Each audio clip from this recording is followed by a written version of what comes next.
l'importance, l'importance de lire la parole de Dieu, de se nourrir de la parole de Dieu. Alors pour ceux qui sont déjà enfants de Dieu, pour les chrétiens, il est primordial de nourrir notre âme par la parole écrite que le Seigneur nous a laissée dans sa grâce, parce que tout est écrit, et toute la parole de Dieu, toute la Bible est la vérité. Alors prenons dans Matthieu au chapitre 4, Matthieu chapitre 4, nous allons voir comment Jésus a réagi, comment Jésus a répondu aux tentations du diable dans le désert, puisque le diable a tenté le Fils de Dieu, et bien sûr, Jésus n'a aucunement cédé. Il était impossible, bien sûr, que le Seigneur de gloire, c'est-à-dire Dieu fait chair, accepte quoi que ce soit venant de la part de l'ennemi de nos âmes. Alors dans Matthieu 4, au premier verset, je lis « Alors Jésus fut emmené par l'Esprit dans le désert pour être tenté par le diable. Après avoir jeûné 40 jours et 40 nuits, il eut faim. Le tentateur, s'étant approché, lui dit « Si tu es fils de Dieu, ordonne que ces pierres deviennent des pains. » Jésus répondit « Il est écrit, l'homme ne vivra pas de pain seulement, mais de toute parole qui sort de la bouche de Dieu. » Le diable le transporta dans la ville sainte, le plaça sur le haut du temple, et lui dit « Si tu es fils de Dieu, jette-toi en bas, car il est écrit, il donnera des ordres à ses anges à ton sujet, et ils te porteront sur les mains, de peur que ton pied ne heurte contre une pierre. » Jésus lui dit « Il est aussi écrit, tu ne tenteras point le Seigneur ton Dieu. » Le diable le transporta encore sur une montagne très élevée et lui montra tous les royaumes du monde et leur gloire, et lui dit « Je te donnerai toutes ces choses si tu te prosternes et m'adores. » Jésus lui dit « Retire-toi, Satan, car il est écrit « Tu adoreras le Seigneur ton Dieu et tu le serviras lui seul. » Alors le diable le laissa, et voici des anges vinrent auprès de Jésus et le servaient. Qu'est-ce qu'on voit d'important dans ce passage? Que Jésus répond toujours avec la parole de Dieu. Jésus lui-même, la parole faite chair, eh bien, répond toujours avec les écrits, les saintes écritures, avec des versets bibliques, d'accord, que l'on retrouve bien sûr dans l'Ancien Testament. Donc, première réponse, il est écrit, l'homme ne vivra pas de pain seulement, mais de toute parole qui sort de la bouche de Dieu. Alors, quand nous nous nourrissons, quand nous mangeons, c'est pour notre corps, bien sûr. Hein. Celui qui ne mange pas et qui ne boit pas, eh bien, il meurt. Mais notre âme a besoin d'être nourrie constamment par la parole de Dieu. Notre esprit, nos pensées, tout notre être doit être renouvelé par les Saintes Écritures. L'importance donc de lire la Bible quotidiennement, de lire la Bible, de se plonger dans la parole de Dieu et de l'étudier.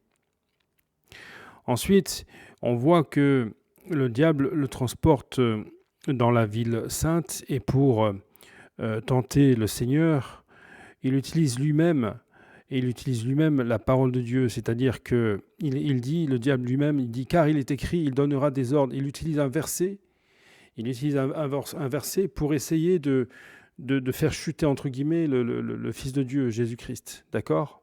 Donc on voit que le diable aussi connaît parfaitement les Saintes Écritures. Il les connaît parfaitement. Le diable, c'est le malin, d'accord ? Il va même utiliser la parole de Dieu pour faire tomber.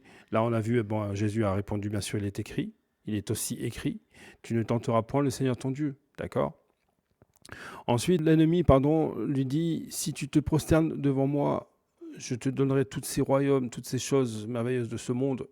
Et nous savons très bien que dans le milieu du showbiz, cinéma, musique et autres, il y a le diable qui propose la même chose à certaines personnes. Et ces personnes, malheureusement, ces artistes, entre guillemets, certains vendent leur âme au diable, font un pacte avec lui pour la gloire de ce monde.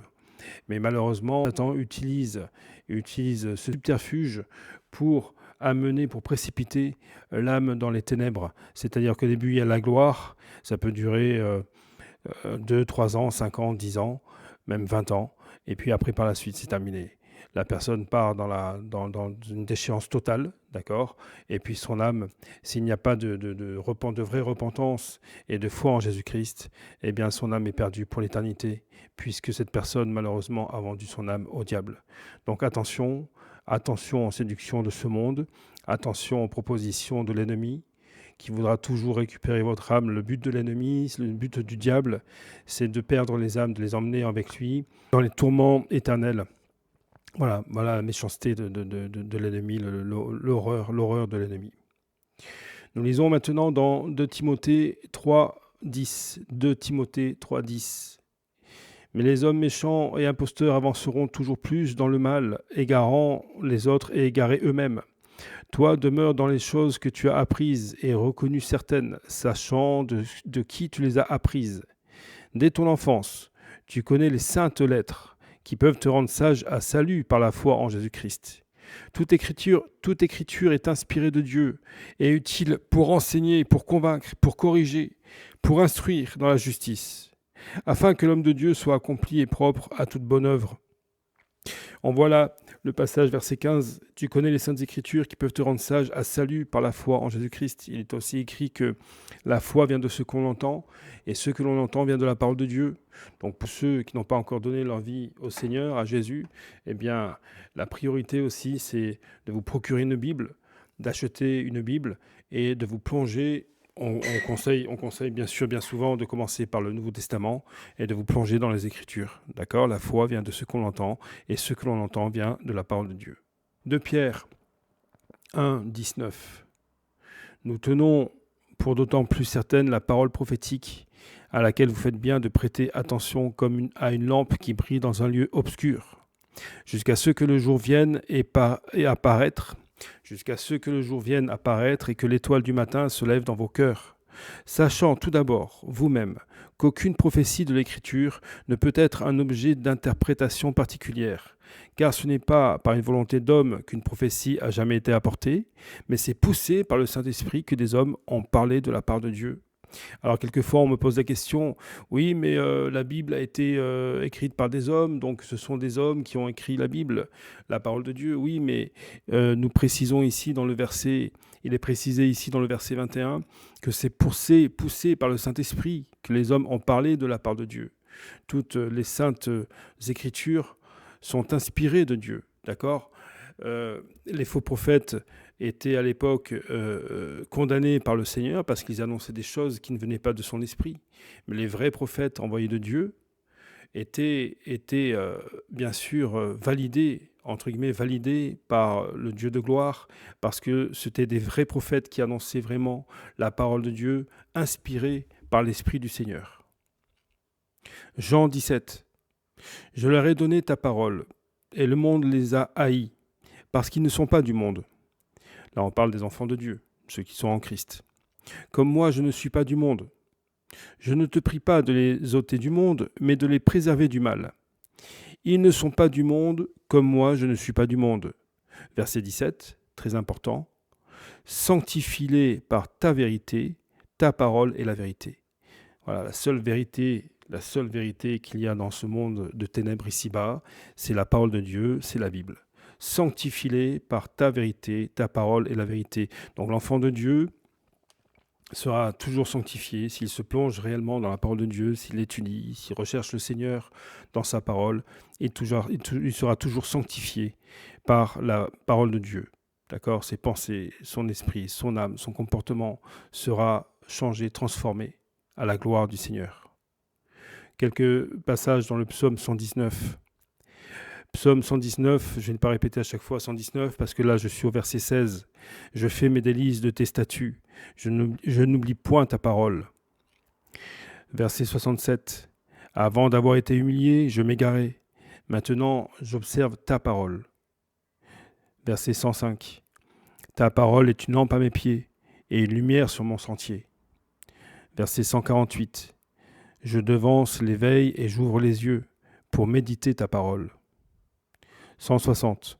Le fondement de ta parole est la vérité, et toutes les lois de ta justice sont éternelles. 162. Je me réjouis de ta parole, comme celui qui trouve un grand butin. un grand butin. 172. Que ma langue chante ta parole, car tous tes commandements sont justes. Ceux qui ne sont pas au Seigneur, donnez votre vie à Jésus. Repentance, vraie repentance devant Dieu le Père à cause de nos péchés, et foi en Jésus-Christ seul qui sauve. Regardez ce verset-là, c'est magnifique, le verset 105 du psaume 119. Ta parole est une lampe à mes pieds, une lumière sur mon sentier. Et Jésus nous dit lui-même, la parole faite chair, la parole vivante. Jésus nous dit, je suis la lumière du monde, celui qui me suit ne marchera pas dans les ténèbres. Je suis la lumière du monde, celui qui me suit ne marchera pas dans les ténèbres.